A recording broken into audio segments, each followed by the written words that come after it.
And good evening and welcome to the Vegan Hour episode 27 on Tuesday, August the 1st.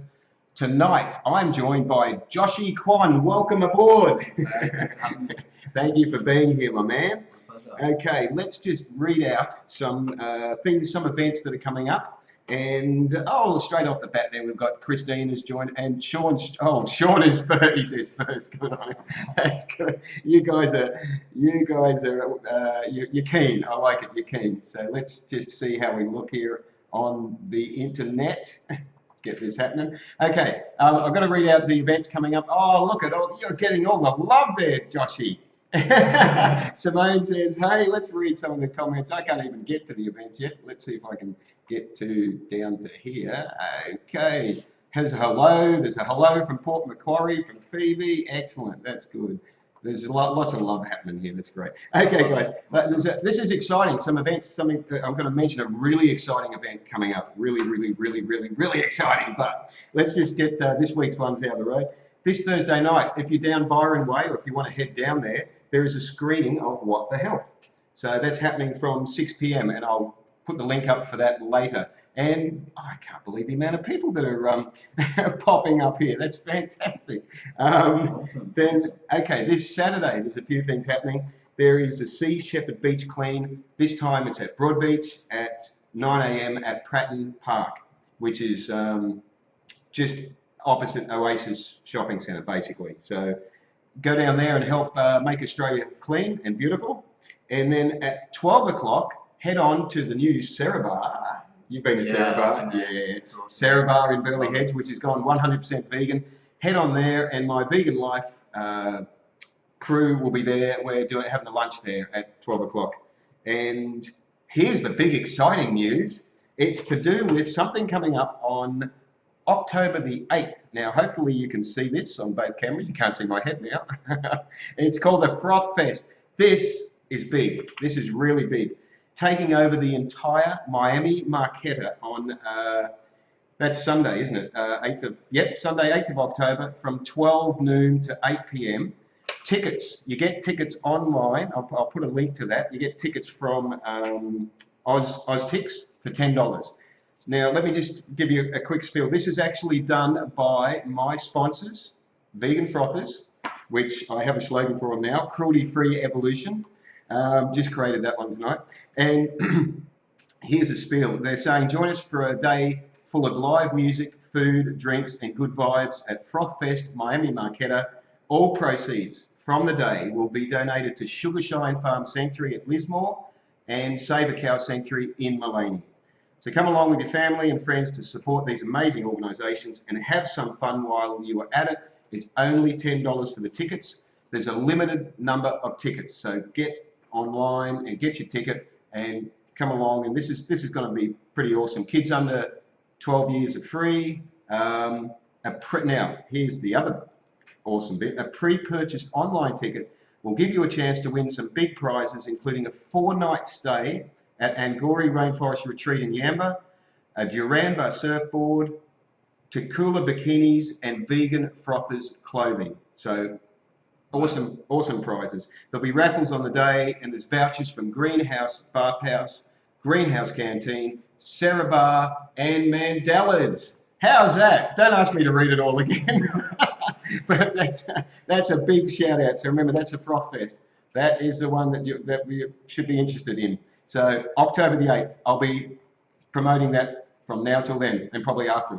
Okay, let's see. Simone says, all Gold Coast and Brisbane vegans, bring your non-vegan mates to the show to show them how epic vegan food is and share good vibes. Yes, spot on. So that's for the Froth Fest. And Renee, hey Renee, hey, how's it going? I'm just starting to read the comments now, so if we missed any, sorry about that. And Tessa says, hey, hi Joshy, and Jared says, hi guys. Thank you for sharing the love and for saying hello. So tonight I'm going to be talking to Joshy about the challenges that you've personally faced in your life journey.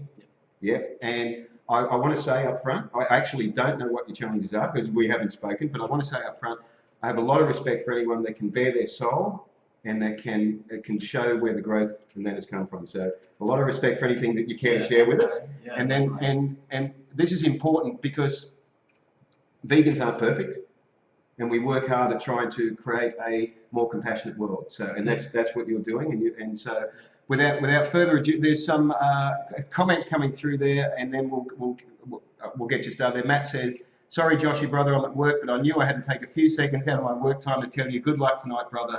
I know you're going to kill it, and I say I love you. I tell you what, that is awesome." And keen for Froth Fest. And okay, Joshy, can I start off by saying, ask a question? How long have you been vegan? Yeah, so I've been vegan for just over 2.5 years now. Congratulations. Thank that you. is fantastic. Yeah. Now, what would you like to share with us? Well, actually, let's go back a step. Let's start with some easy questions. Yeah, sure. What was your inspiration, your motivation to go vegan? Can we start there? Yeah, basically just choosing a path that's aligned to what I believed in at the time, and that's compassion, in which I still believe. So I guess I was inspired by someone I met actually. I met a vegan, which was my friend along the way, and yeah, she actually talked about it a lot around me, and told me to watch Earthlings. Ah, yes. And you took the challenge? Yeah, definitely. Yeah. Because I actually heard I heard about what vegan was before a few years prior to that, and the first time I heard about it was from a YouTuber named Ralph Smart. He has a YouTube channel called Infinite Waters. Infinite Waters. I don't know if you've heard about it. I haven't. No, I haven't heard of Ralph. Yeah, no. And he used to speak about it in his videos, and you know, I didn't really look into it too much back then when I heard what the word was vegan, and I guess when I met this person, I felt like it was a sign, and I just had to watch this documentary. And yeah, a lot of vegans have watched Earthlings, and you just know it's quite powerful. It's hard to get through, isn't it? Yeah, it is. It's the vegan maker. Yeah, definitely. And it's free now, free to watch online. So yes, I've shared a link on my timeline, just a few posts I think below this live stream. So which is awesome. Yep. Yeah, isn't it fantastic, because it was made a while back. I mean, relatively speaking, but it's still so powerful. Isn't it fantastic? Yeah, I know. Like it's quite old now, but it's still going, and it's still useful to people. So it's amazing. Dana says Infinite Waters is brilliant. Love watching him. Well, I'm going to have to check out Infinite Waters. Yeah, really positive guy. Just like really inspired me a lot. Especially with spirituality and stuff. I love it. Yeah. I love it. I'm there already. So prior to going vegan, you were just your average meat eater, I guess. Yeah. You weren't vegetarian. No. No. Okay. And but you knew something resonated within you. Yeah, definitely. You felt that was the right thing to do. Yeah, for sure. And I think it was just more the spiritual aspect as well, because at that time I was like seeking a spiritual journey, and I guess watching Earthlings, what's so spiritual about that? There's absolutely nothing spiritual about it. So I questioned that. I was like, how can I be spiritual if I'm consuming the suffering of other living sentient beings? You're a smart man, That just sunk in for me, and I couldn't do it anymore. So, yeah, I went vegan overnight after watching it. I love it. You were thinking with your heart. Yeah, definitely. That's where it resonated. That is. River also comments on Infinite Waters, saying he's such a legend. But she might be talking about you, because I think Joshy is a legend.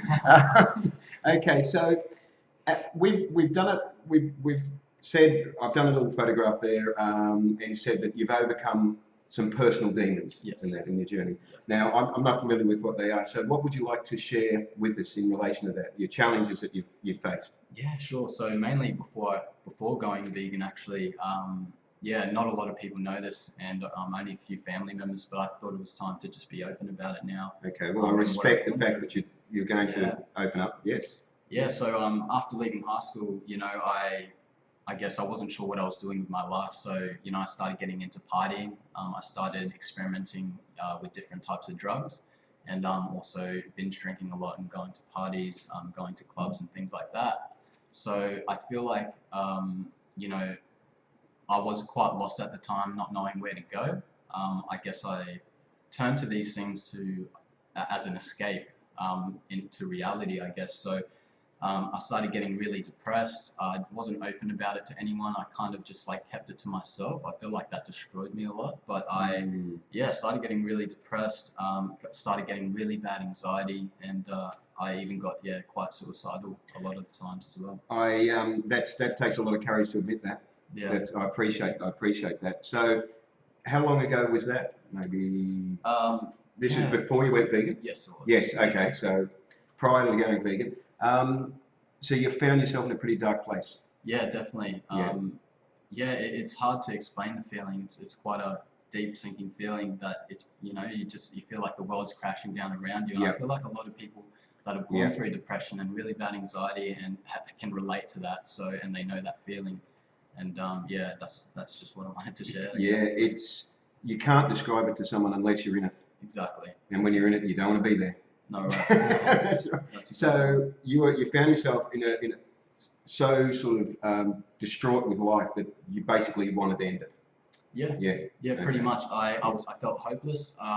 You know, I feel like I feel very deeply as a person, and especially growing up, I felt deeply about things that were happening around the world. Yes. I felt hopeless because I couldn't do anything. So I think that kind of I felt helpless and I felt stuck, very stagnant at times, and I felt worthless. I felt like I had nothing to give. And that's the lowest times. I just thought, well, I feel like I was just a waste of space, a waste of energy, and that I shouldn't be here on Earth. And at that time when you were feeling like that, you also, was that coinciding with when you were doing drugs and drinking heavy and all that at the same time, or? Yeah, definitely at times. Yeah, which obviously wouldn't have helped. No, definitely not.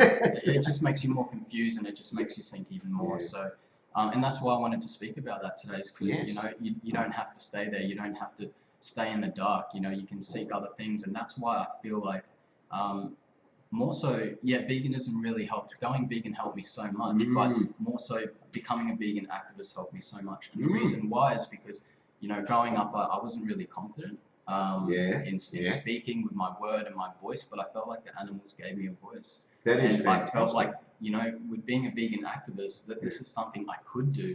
You know, I felt bad that I couldn't help, you know, the war overseas and this and that, and poverty and things like that. But this is being vegan and becoming an activist. That's something I can do, and that I guess, you know, gave me something to keep kicking on and yeah, give me some spirit. Really. That is fantastic, and I'm seeing a lot of support for what you do in activism, because there's a lot of comments coming in, very supportive comments. A lot of people watching and just giving the thumbs up and the love hearts and that, which is you know, testament to the fact that you are at a point where you're, you know, doing the right thing. Yes, you know? And it's beautiful having the support. You know, like especially my activist friends. They're more like family. You know, what I mean? It's beautiful that, you know, we can connect on that level. We just get it, and yeah, it's amazing. So, veganism, as an activist, you're giving the voiceless a voice, but it also gave you a voice. Yes, exactly. Which is fantastic. Yeah, it's strange how that works. Yeah, it's fantastic. So prior to that, how did you pull yourself out of the darkness?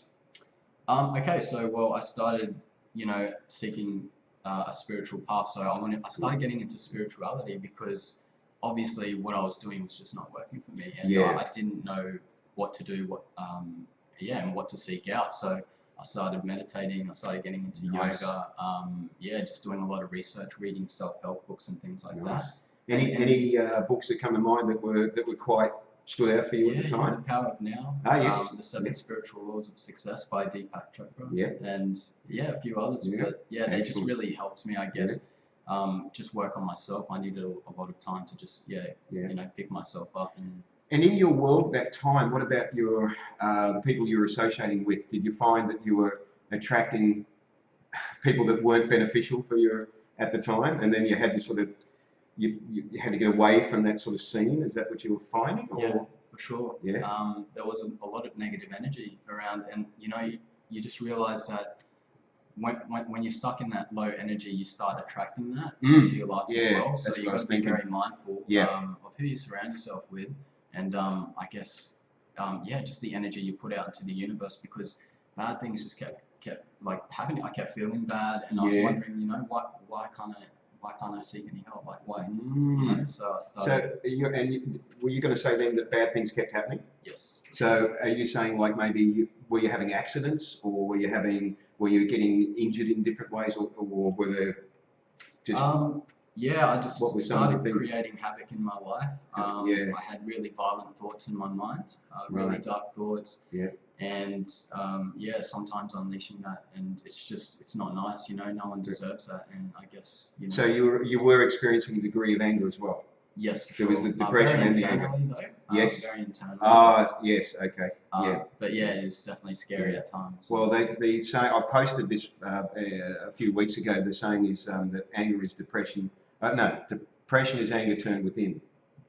So you were internalizing the anger, Yes. and then it was coming out as depression. Yeah. Yeah, Much. but it probably wouldn't have been any more pretty if it was coming out as anger. That's exactly right. Yeah. So what about okay, meditation, help, and yoga, and positive um, understandings and positive spiritual understandings that help lift you out. Yeah, pretty Yeah. much. Affirmations as well, things like Yes. that. Like I literally had to, every morning I wake up is just tell myself, say a lot of positive things to myself, just, to get out of bed and to carry on with life. And I feel like, pushing those boundaries and like, I guess seeking that spiritual path like really helped me and kind of give me that push. And yeah, I guess going vegan helped me on a whole new level. Like that's when good things really started coming to me, and it was beautiful. So it was another energy shift. Yes. Yeah, awesome. I'm really a hell of a lot of respect for you sharing this and for also your growth. Just it's fantastic. It's really amazing to see that you can go from that spot. Because do you look back now, knowing where you were, and look at others and see others still in the same spot? You sort of look around society and you see other angry, depressed people and that. Do you sort of, and you feel like you want to be able to sort of say, hey, I was there. And, yes, all the time. Definitely. Yeah. Are you able to sometimes maybe reach out to some of these people? Yeah, for sure. I mean, maybe through the activism, or maybe. Yeah. Activism's been such a great tool for me to help others in such a positive way. I can now channel my energy in such a positive way that can help and influence others to take such a positive journey, and that's just so fulfilling. I love it. That's fantastic. Wow, that is great. So we want to talk about the activism because you've been involved in quite a few different events here on the coast and in Brisbane. Yep. Yeah, that's where you concentrate. Well, you're Brisbane based, aren't you? Yes, that's right. So you come down and help out the coast here. Yeah, for sure. I love helping out down here. It's just, And I believe it was a very positive Cube of Truth last Sunday in Cavill Avenue, was it? Yes. Yes. It went off. It was good. I wasn't there. But I got to see the photos, and I thought, wow, that good turn up. Yeah. And I believe a lot of good conversations in that came out. Yes, amazing conversations, a lot of success, like a lot of people wanting to go vegan, and just real great energy. That is fantastic. Yep. So you've been vegan 2.5 years. How long have you been doing the activism part of it? So I've been an animal rights activist for just over a year now. So it's about mid last year that I started getting into it. Okay. And are you seeing a change in that time in the way that the public is responding? Yeah, actually, definitely. Yeah, definitely. This, and just in veganism in general, just how much it's growing. Yeah. And definitely with people's responses and things like that. People are more onto it now, I think, because the vegan message is being spread more as well. So people, I feel like, are a bit more receptive. But definitely. It's getting there. It's good. I got to laugh at the comment that my uncle just put there. Thanks, uncle. He put, "Hi, schmuck." Gotta love the family love there. That was good. Okay, so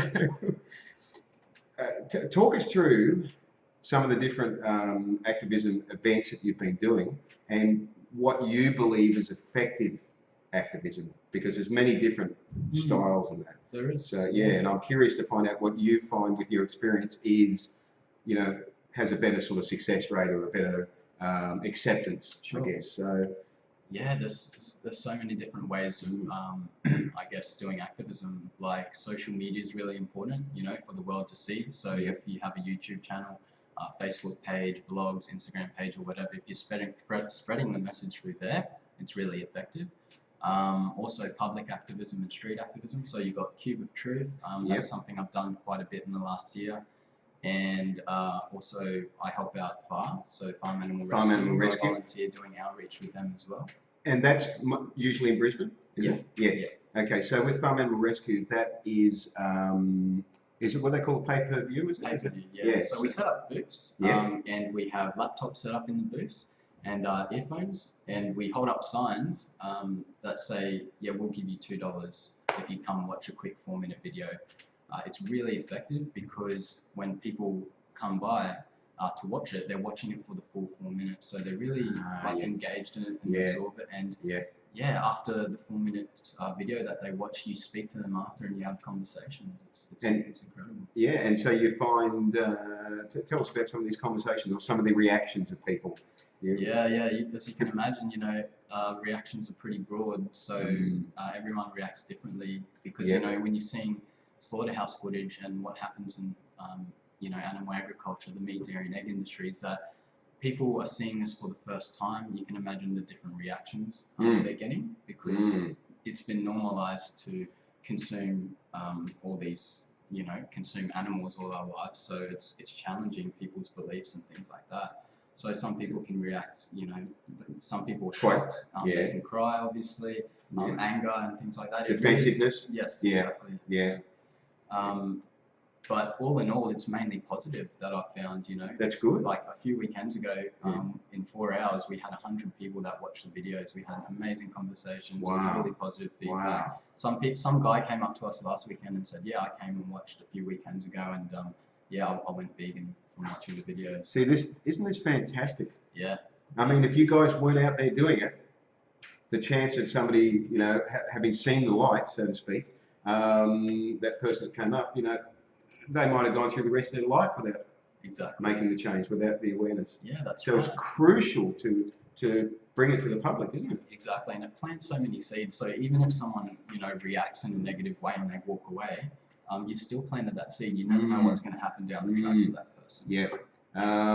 Sean asked, does anyone take off the headphones before the 4 minutes are up? Yeah, sometimes. Yeah. So some people can't handle watching the rest of it. And that's fine, you got to go up to them and just see how they're going, give them a big hug and just let them know it's okay. That's good to give them a big hug. And I just want to say a thank you to everyone that's making positive comments. We haven't been responding to them individually because I've wanted to really concentrate on your experiences and your journey. So, but thank you to everyone that said hello and the positive comments because there's been a lot on there. So I do appreciate that.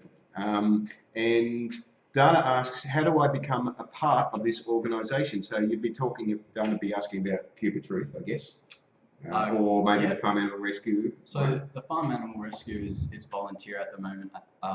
So it's something that is not more acceptable to having people join at this stage. However, Cuba Truth is really good for that because anyone can just come along. It's really good to have a lot of numbers in that activism. So. Cuba Truth is usually on the Gold Coast every weekend, most weekends, and Brisbane. It's not really as consistent at the moment, right? But I think it will be starting up again soon. Okay. A lot more. So I can post links to that, but there is actually a page you can join that will tell you when they're on. So, yes, definitely. If you type in Cube of Truth on Facebook, usually the events come up. Yep, I think.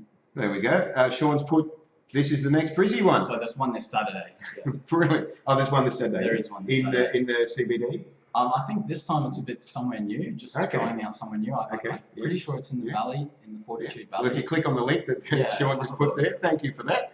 I'll have to make you my new personal assistant. Dana meant Farm Animal Rescue, so how does she become involved in that? So you're saying at the moment, it's not taking on new people at the moment? That's right, but you can always, message Farm Animal Rescue and ask, and, they might keep that on board for the future. You can message them through their Facebook page? Yes. Yes. For sure. Okay, cool. That's good. Okay, so somebody's watched, let's continue on with somebody's watched the 4-minute film at Farm Animal, at the pay-per-view, and they're interested in knowing more. They've had a bit of a reaction. They're sort of like, it's, planted the seed, so you're saying, and it's, they're starting to open their eyes a bit. So what do you find is a good way to sort of engage in conversation with them after they've watched? Do you have a, like an opening line or a lead in or something, a way of sharing information?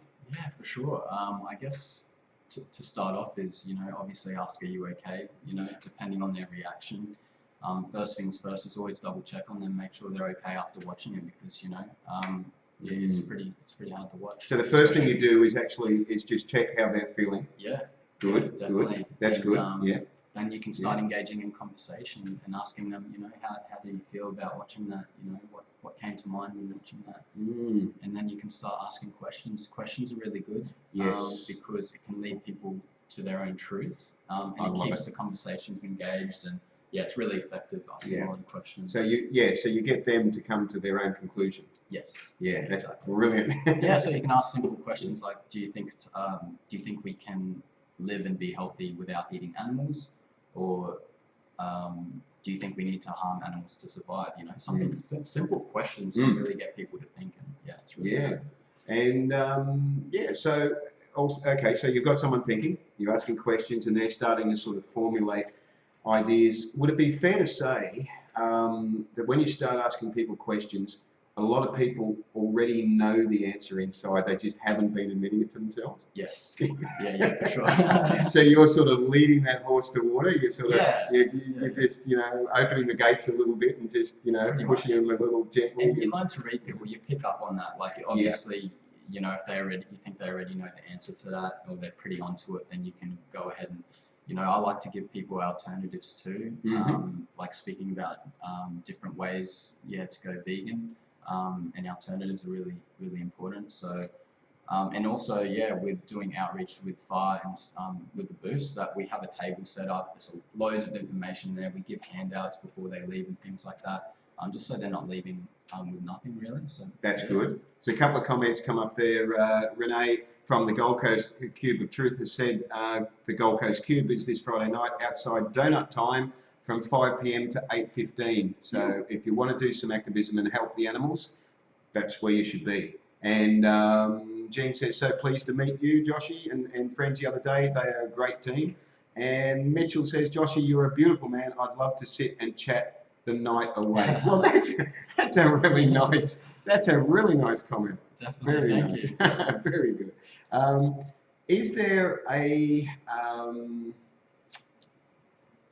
Is there something that stands out for you as a highlight in the last year with your activism, as a highlight of some, like you said, you had somebody, let's go back a step, you said somebody came the other day and said, oh, we watched the pay-per-view a few weeks ago and we went vegan. Yeah. Is there something that really stands out as one where you always go, oh man, that was just amazing what happened there, you know? Is there anything that sort of... Usually those really, I guess, deep conversations that you have with people. Like a few weeks ago, there was a guy actually that came by to watch the footage, and he bawled his eyes out. And I've never actually seen, in my experience at an activist event, a guy that's cried in front of me, and that really it hit him really hard. And the first thing I did was just give him a big hug. Yeah, definitely. You know, I told him, you know, you don't have to contribute to that. Like there's ways that you can help out, and it's simple. It's just by eliminating animal products. I've got to say that's beautiful. I love to see a guy cry, because there should be more of it. And the fact that guys don't usually cry it contributes to bad mental health a lot of the time. Yes, exactly. That's right. So that's fantastic. So how did he go? How did he go from there? Do you think he went vegan, or? I think he did, because you know, he was just it hit him so hard, like he felt that so deeply, and you know, after speaking with him, it sounded like he really wanted to give it a try. Obviously, sensitive soul. Yeah. That's fantastic. Apparently, you're the man. Olivia says Joshua is the man, so that's. I've been wondering who the man was. Thank you for that, Olivia. And Mitchell says, what's our plan outside of blowing people's minds with the worst part of humanity? Did you understand that question? I'm not even sure. You might have to reword that question a bit, Mitch. I didn't quite understand how you would. If we want traction, we need a plan to end what is hurting our souls. Okay. Well, I think the plan is exactly what's happening now. The plan is bringing awareness. Yes. Yeah, exactly. They're bringing awareness in street activism, so that that people can stop hurting their souls. Yeah, pretty much. And the souls of the animals that are being hurt. So, Michelle. Hello, Michelle. Thank you for saying hello, and nice to see you last Saturday at the Love Child Vegan Markets. She says, I cried at Cube of Truth on Sunday, so confronting watching those videos, and it is. It is. It's very sobering, isn't it? Yeah, Yeah. yeah, definitely is. But do you find also that because I mean, you're seeing the videos a lot, does it also keep reminding you why you're there? It's sort of Yes, repurposing you? exactly. Like Yeah. it never gets easier, that's for sure. Mm, mm. But you know, once you know the truth, you can't go back. There was James Aspey posted a video which I watched late this afternoon where he talks about how do you handle, like how he handles going to the slaughterhouse vigils and all that sort of thing, right? And Yeah, he wow. basically says he used to get quite down on it a lot, and then he refocused because he refocused on how many vegans were wanting to help, and the fact that he was seeing this increase in people aware that they've got to do something, and so he shifted his focus, and that reminds me of what you've done personally in your life. You shifted your focus. You sort of went from you knew you were in a really dark place, and then you were able to sort of find a little slither of light and keep reaching towards it. Yes. And sort of slowly crawl out of there. Yeah. I wanted to ask you earlier when we were talking about your personal journey, did you find it hard to move away from like the psychological and physical addiction of alcohol and drugs, and was that's a challenge in itself without the mental side of it? I found it hard to get away from that lifestyle. I guess, I don't know if I'd call myself an addict, but I was at that point where, I could either go down this road or I could go down this road. And I had to make a choice. And yeah, I definitely didn't want to go down that hard road. Yeah. And did you find did you need any medication or that to help you? Like, did you take any antidepressants or anything? I was offered that by family. Yeah. But I chose not to. Okay. Because personally, I just I feel like the pharmaceutical industry, they want to feed those things, and I just feel like personally, I just feel like that wasn't, I shouldn't have done that, and I'm glad I didn't. I needed to get out of that on my own personal way. Okay, and I've got to commend you on being able to do that. That is fantastic. What about non-addictive herbal medications like St. John's wort or kava or? I heard they're good, but it's something I never knew about back then. Okay. As crazy as it sounds, like meditation, doing yoga every day, that's not crazy. All that kind of stuff. That helped me so much, and I think that could have been the best thing for me. Look, I'll second that. Definitely, everyone should be doing it. Definitely, just to cope with the insanity of the world we live in. Exactly. Definitely. Yeah. I do want to make a comment there that I think if anyone watching that's experienced or in a similar situation and does want to sort of be able to cope, I have found that by having non-addictive antidepressants or anti-anxiety tablets, that can actually put you shift your focus so that you feel like you can cope, and then you can see the light more clearly. You were able to do it without it, and some people struggle so much in a different way for them that they just need to have some St. John's wort and St. John's wort, while I mention it, has been found to be as effective as all the nasty antidepressant pharmaceutical drugs, right? I've heard great things. And it's non-addictive in that, and so St. John's wort, kava, and some of the others that I can't think of, I think that they serve a purpose. Yes. They will help people that are in a dark place, so that they can just go, oh, there's a sense of hope here a bit more. Now I can feel like I can meditate.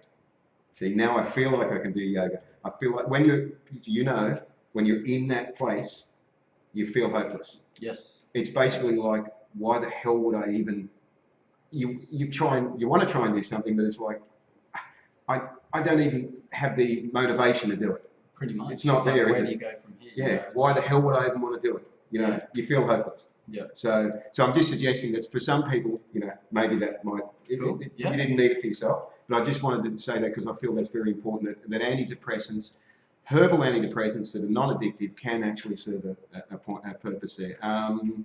And I want to ask you about your family. There's some comments here of your family reaction to all this. That's what I want to ask. Melissa says it's a great choice and strong to do that with family thinking differently. That's in relation to what we were talking about with your family. Mitchell says, we need a plan, Harry.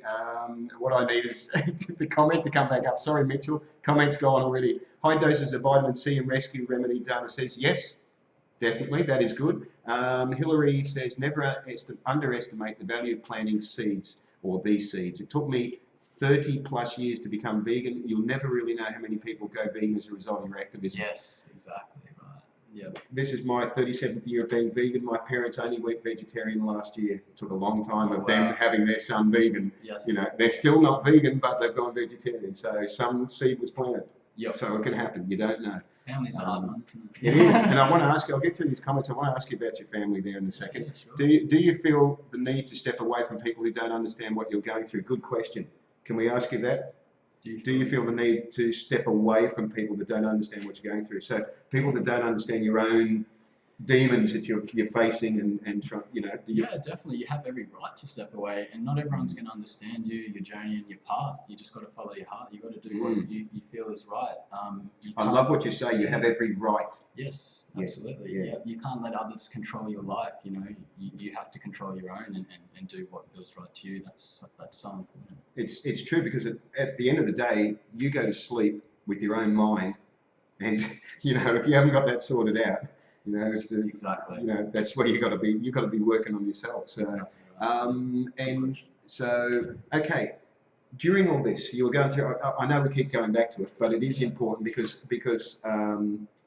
it's one of the taboos that a lot of people put on a smiley face. You know, and you meet people in the street. How are you? Oh yeah, I'm fine. You know, whatever. And they're going home to a world of depression or something like that, right? Mm-hmm.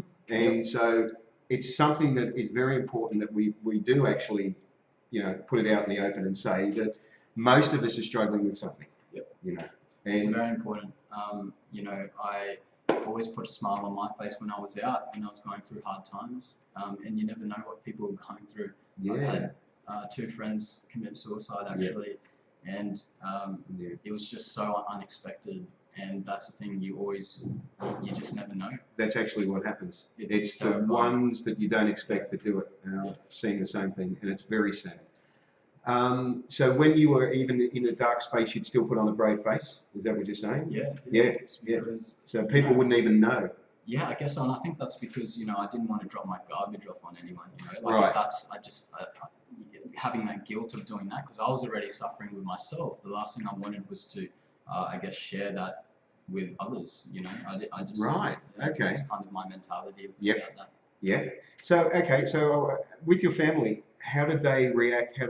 Did they support when you were going through these difficult times? How were they? Were you close to your family? Yeah, absolutely. Yeah. A lot of them were unaware. Okay. Yeah, because you did say that at the beginning. Sorry, you did say that. That's right. A lot of them were unaware at the time. Yeah. But yeah, I definitely opened up to close family, like my mother. You know, and I think she knew deep inside I was going through things. Mums are like that. Yeah, you know. They know long before you tell them. The crazy part about that is, you know, when I was going through things, like at the hardest times, she would call me, and it was like in the moments, like how did she know at that time? It was just, I find that so incredible. Isn't that amazing? Yeah. Isn't that fantastic? Yeah, me and my mum just have that connection, you know what I mean? I think we all do, but whether we own that connection or not is the thing, you know, because a lot of people disconnect it, push it away. Yep. But, so my mum saved me so many times. Like, I love it. She's my guardian angel. Oh, I love it. That's I'm nearly going to tear up just listening to that. I love it. I mean, I've actually, it touches me because I've actually gone to my mum from time to time and said, I'm a little bit down. She's gone, yeah, I knew that.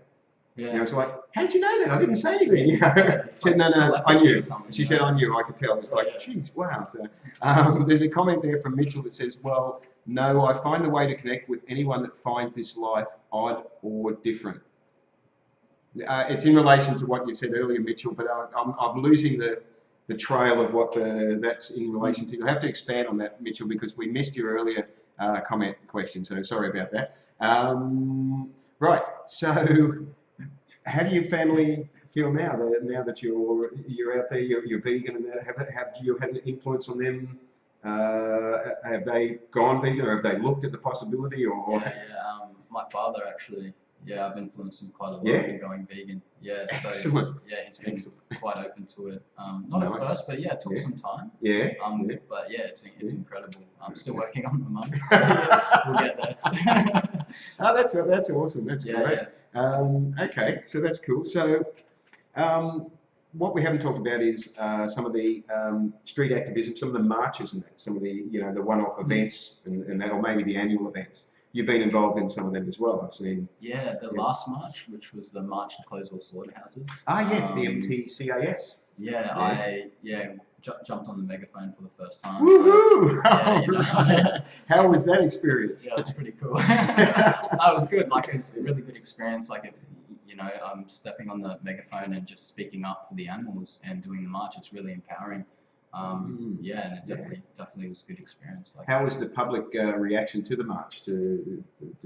Because I mean that is part of the purpose of the march, to actually so the public sees and goes, well, what is this about? Yeah. So it's really effective. Like, they close down the streets just so we can march. Like, that's really cool, and we get to march around the city. Yeah, a lot of people just wondering what we're doing, and they can see the signs and things like that. So yeah, it's a great way of spreading awareness. It's quite. I was in the Greyhound one, which was a few months. Missed that one, but a few months before that. Yeah. And they had closed off the streets, some of the streets, and we were all marching around. And I thought, yeah, that's pretty amazing, because you notice the people on the sides of the street all watching. Everyone's curious, you're making a lot of noise. There's a whole group of you going through the street, so they're curious to find out what's going on. For sure, and even better if you can film it and put it out there on social media. It looks good. Film it, live stream it, yeah. And Dana says we connect intuitively, too many syllables, to our mums while we're in the womb. And yes, definitely. And Mitchell says, okay, peace of love to you both. Joshy, thank you for opening your heart to us. That comment I understood. Wow, yeah, thanks, Mitchell. Yeah, that one I understood. Okay, so time is going along nicely tonight. What would you like to share with us more about your activism and that something I'll just put it to you. Yeah. Something. Anything at all. Yeah, just I guess for people wanting to get into activism, it can be daunting at first, and I can relate to that because when I first started getting into it mid last year, I was pretty scared. Actually, what was the first activism? Can you remember the first? The first thing I did, I reached out to a girl named Caitlin, an activist in Brisbane, and it was an Earthlings experience right out the front of South Bank Cinema. Yes. Talk us through what that involves? Yeah, the Earthlings experience. It's kind of similar to Cube, where you've got laptops and signs. Just a bit, I guess, same kind of deal, but you're forming a line and forming a line. Yes. And the masks are a bit different, but it's the same kind of concept. Reaching out to people, getting people to think about what they're seeing on the screens, still showing like slaughterhouse footage and things like that. Yeah. And that's just as effective, I believe. So they do a lot of it in the UK as well. Which is really cool. And that was your first experience? Yeah, that was my first. Bit nerve-wracking? Yeah, definitely. So I guess, the good thing is when you go to these events, you can start off by holding a sign or holding a laptop. Like a lot of people are mainly afraid, I guess, of speaking to people and conversing with non-vegans in the public. And that's conversing with strangers for most people, just in any situation, conversing with a stranger is a big challenge. Yes. And then when you're conversing with a stranger, in the back of your mind thinking, I'm trying to persuade them to see the compassionate view, that's a bigger challenge. Yeah, definitely. So I can appreciate, for most people it is a challenge just to go up and talk to a stranger, isn't it? It is, yeah. So how did you sort of break into that? You were holding a sign at first? Yeah. I was I held a laptop, was wearing a mask, and I was listening to other activists. Matt was there actually. Ah, yes. On your channel. Yeah. Matt from Cuba Truth in Brisbane. That's my brother. And I learned a lot from him actually, and it's very inspiring to listen to him and other activists. And you learn along the way and things like that. And a few weeks later, I just decided to start talking to people. I was like, I'm ready to do this. You ready to do it? Yeah. And awesome. Did you find it empowering? Yeah, definitely. Yeah, for sure. And also another thing is that you feel like you're doing the right service. Yep. Yeah. Yep. So it's taking it away from you And it's taking it towards a cause that we should all be. That's exactly working right. on. You know, it's not about me, it's about the animals, and that's why I wanted to do it in the first place. And yeah, it's just incredible what you can achieve when you focus on them, because really what they're going through is far worse than what we could possibly go through, in my opinion. So, Yes, the fact that that's a good point. What they're going through is so bad that when people watch it, a lot of people can't watch it, which shows you how bad it is, obviously. exactly. And or they have some very strong reaction to it, a defense reaction to it, because they know it's wrong, but they won't admit it. Yep. So, And it's hard because, you know, you've got to think of it. You got to be understanding too of people, because you've got to realize that that's years and years of conditioning. People have grown up to believe it's okay to eat animals and things. So you got to expect different, you know, I guess variety of reactions. So you keep that. Is that something you keep in mind when you're talking to people? You're thinking, okay, I was there once. Yeah, you know, sure. And the world is a conditioned place, and just you know, sort of reach them as you can. Yeah, definitely. I feel like I've gained a lot more patience in the last year. But like at first, you know, no one's perfect, and I found it. You know, it was hard to, be patient. When you know the truth, it's hard to kind of, I guess. That's a big challenge, isn't it? Yeah. You really want to sort of get them to see the light instantly. Yeah, yes. Exactly. So we go, okay, we know. And you think why are they getting this? You know, it's like, right. Whilst they're eating a McDonald's burger or something, whilst you're talking to them, you're just like.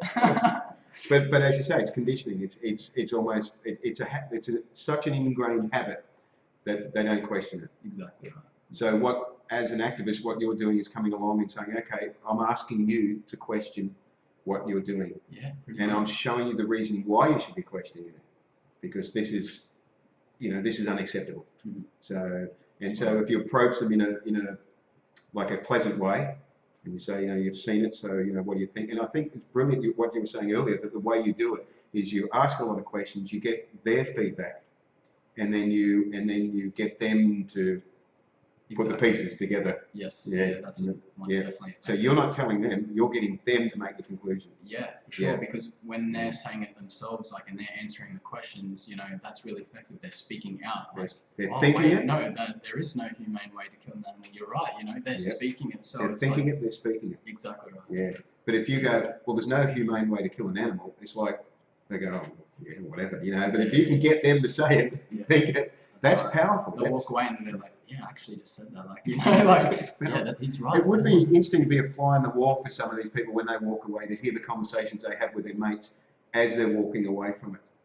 Yeah. That would be interesting to see whether they're still talking about it or whether they go into like a defense mode and go, whatever. Yeah, but you never know. You never know. But unless they come up later, like that person came up a few weeks later and said, I went vegan after talking to you a few weeks earlier, Yep. Danny says the sad part is they know it's wrong, admit it, but don't or won't do anything about it. Yeah, so they know it's wrong, they admit it, but they don't or won't do anything about it. But let's go back to the planting seeds part of it. It's planting seeds. Exactly right. That's why, try not to be too disappointed when, things don't go as planned in your conversations, because, you just really never know what's come out of that, and you've planted a seed, so you've done well. If you've had a conversation with them, you've tried your best, you've tried to keep it as positive you can, you've done well. So, I feel like you shouldn't really take anything personally. That's so important in activism. And it's hard not to. I'm about to question you on that one. Any from time to time you find you get your buttons are getting pushed a bit, and you're trying to sort of. For sure. We're human. No one's perfect and things, but it's just a matter of just trying to stay as peaceful as you can. And, I think, would it be fair to say, as long as your intention is right, then your delivery or your outcome will hopefully be the best it can be at the time. For sure. So how you are on any given day is how you are, isn't it? I mean, how you are today will be different to how you are tomorrow, and you might encounter the same situation and react differently. But then that's the same with the people that are coming up and seeing the footage. The one person that sees it one day might react quite defensively to it because of the day they've had or the week they've had. They might see it on another day and they might be quite open to it because of where they are at that point in their life. That's right. So many things to take into account. To take into account. It really is, when you break it down, quite a challenge to do what an activist does, isn't it? Really. It is. It's confronting. it's, I mean, it's confronting, but it's fulfilling. You know, it's fulfilling, like, yeah. And you know you have to do it. I mean, I'm not trying to put anyone off it, but I'm just, it's confronting, but it's a challenge in that you know what's the right thing in yourself, and then you want everyone else to feel it. Exactly. So now all you can do is try. Yeah. So with your going back, what we got there? That's a good comment. Thank you for that, John. That's a comment of the evening. Dana says, so bloody true. I think Dana's replying to the struggles of trying to reach people and that. So so now, do you have a regular routine now with your meditation and your yoga and that?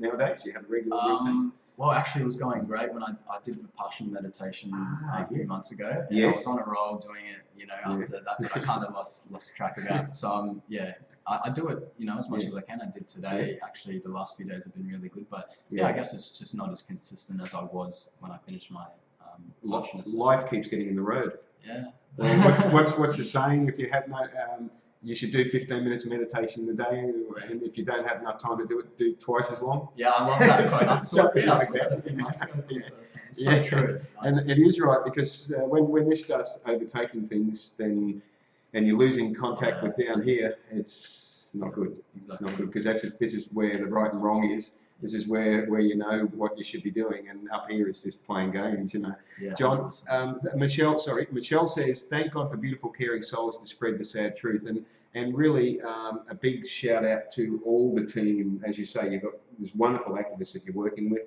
here on the coast, here in Brisbane, all around the world. So a big shout out for all those wonderful, caring souls that are spending their time, their money, their energy. They could be doing something else selfishly, but they're not, because they know this is the thing they should do. So big shout out to yourself and all these people doing this. Big shout out to all the incredible activists out there that are just putting in so much work. It's amazing. It's inspiring, isn't it? It's very inspiring. It's inspiring. We're seeing the world change because of it.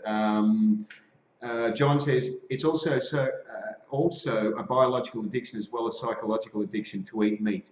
Yes. That's right. I talk about it being an addiction, so yes. Yeah, sure.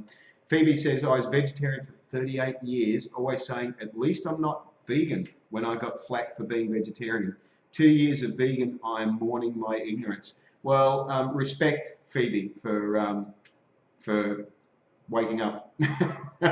You thought, like a lot of people, there's a lot of vegetarians that have gone vegan and thought they were doing the right thing. Thought they were doing the right thing by the animals, and just weren't getting the final picture of what's happening in the dairy industry. And the dairy industry is the meat industry, as you well know. Yes, definitely. And also, if some vegetarians still eat eggs, and if they're eating eggs, again, it's the same thing. It's you're supporting a machine that's breeding to kill. Yes, exactly. Yeah, or breeding to exploit, whatever. Same thing. So, not same thing, but similar thing. So time is. Wow, yes, it's gone pretty fast. Yes, we always say that. That's what we say about this time. So before we end the show tonight, in about 5 minutes' time, if you've got any questions for Joshy about where he's doing activism, if you want to catch up with him and get some top Joshy tips from him, because actually this Saturday there's a activist workshop. Yes. I wanted to mention that because that's a great opportunity for vegans that are wanting to get into activism. So tell us more about that. So it's this Saturday. It is a private event, but if you give me a message, I can give you some details if you want to come along. It's on the Sunshine Coast. Yeah. Yes. And that is 10 a.m. is it? Yes, that's right. 10 a.m. Yes. And that is a private event, but what is it? It's a couple of people. It's yourself, is it? So two other. Yeah, so Anna from the Sunshine Coast. Yes, she's actually created this and organising this event. So she's an amazing activist. Big shout out to Anna. Yeah, and Brian will be there. Brian, who was on the show a couple of weeks ago. Yeah. Yep. The big B. Yeah, he'll be speaking there. Yeah. I think it'll be a good opportunity. Yeah. And myself. And you'll be giving tips on how to effective activism, how to speak to people effectively. Basically, yeah. So outreaching, engaging with people. Excellent. Yeah. That's great. And I believe there's going to be one on the coast maybe the weekend after. Yes. Yeah. I think there's talk of that. Yeah. That'd Yeah. be cool. So if anyone is interested in that and wants to be more effective, send Joshy a message. If you're not friends with Joshy, send him a friend request. And if all else fails, send me one, and we'll get it sorted out one way or another. So I can't provide a link to that because it's a private event. So, what do you think about now? I'd like to ask also because veganism is strongly connected with the food we eat. I'd like to ask my guests what's their favourite vegan restaurant. Do you have a favourite? Wow. Yeah, to think about that, which means you don't have a favourite, but you have a few that you like. Yeah, pretty much. Yeah. Now, okay. I think the Green Edge is up there. Yeah. They're just they got such a What variety of food. they have. Have you got some? What do you have? You had the tofu chunks or whatever they're called, the long thin tofu. Yeah. They are amazing. Yeah, they're good. They are amazing. And the burgers. Yeah, their burgers are really And good. I've had a few things there. I can't think of the others, but I think they were the best tofu wedges or whatever they're called that I've had anyway. Yeah, they're pretty amazing, and the stuff known as like. Yes, Glenn. The shout out to Glenn up there, and they're brilliant. Pity it's so far away from me here. Yeah. But you got some good places on the coast. We got some rippers on the coast. Yeah, It's just fantastic. So. Feed the Earthlings as well. Oh, feed the So it's there someday. How can you go a week without going to feed the Earthlings? They're incredible. It's good stuff. So and we are very, very fortunate in 2017, aren't we? Definitely. To have this variety, this opportunity, to have really, we've got no excuses to be compassionate now, 100%. to be cruelty free. It's fantastic. Keep growing too. So where do you think it's going from here? The whole vegan thing, in the time you've seen it, what do you think about the way it's changing? Positively, like so many vegan businesses opening options, activisms, people speaking up worldwide. It's just been incredible. Like since going vegan just over 2.5 years ago. The change you've seen just in that short space of time. Yeah, it's amazing. It is amazing. It's a brave new world. And it's thanks to people like yourself, and it's thanks to people out there as well that are contributing. I mean, That's right. It's getting harder and harder, isn't it, really, for people to keep their head in the sand, don't you reckon? Yeah, definitely. It's got to be getting harder and harder because really we're pushing the envelope by bringing it out to the public, by putting it on social media, by appearing in mainstream media more regularly as well, on TV, in magazines. There's just so many different areas that the whole message of veganism is appearing in, that it's getting harder and harder for people to avoid it and say, I didn't know anything about it. It's like, no, you knew about it. You still made a choice to not be compassionate, and that's a sad thing. So the opportunity is there. Where that's the purpose of the Vegan Hour is to showcase the fact that we want to change your life in an hour. That's the slogan. Yeah. Changing your life in an hour, and we want to reach out and say, hey, this is what we need to do. It's no longer acceptable to be ruining the planet environmentally. We haven't talked about last week was all about the environmental angle with Scott, but it's no longer acceptable to be ruining the shitting in our own nest, is it? Because that's what we're doing. We're just ruining the environment with the animal agriculture. That isn't acceptable. It's no longer acceptable to be ruining our health with so much evidence and so many vegan doctors, for instance, that are treating their patients the right way now. It's no longer acceptable to be treating ourselves in such a bad way, and we know it's not acceptable to be commodifying animals. Yes, 100%. So it's just thank you very, very much for coming on the show tonight and actually sharing this with us. It's just fantastic.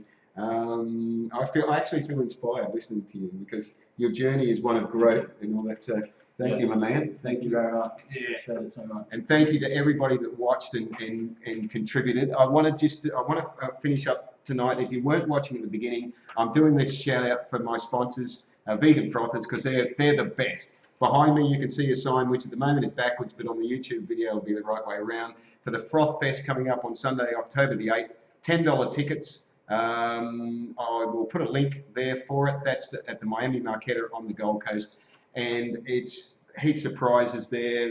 All the proceeds are supporting Sugarshine Farm Sanctuary in Lismore and Save a Cow Sanctuary in Mullaney, which is fantastic. And you can win a 4-night stay at the Angori Rainforest Retreat, a surfboard, bikinis, Vegan Frothers clothing, all by just buying a $10 ticket and going along and supporting Froth Fest. So that's coming up in a couple of months' time. You'll hear a lot about that between now and then. So next week on episode 28, I have Liz from In Love's Kitchen, and you'll be finding out all about In Love's Kitchen. So join us then as we go live. That's Tuesday, August the 8th. So thanks again, everyone that's joined us. Remember to live vegan and save lives. Thank you very much, Joshy. It's been an absolute pleasure. Likewise. Thank you. And speak to you guys soon. Good night.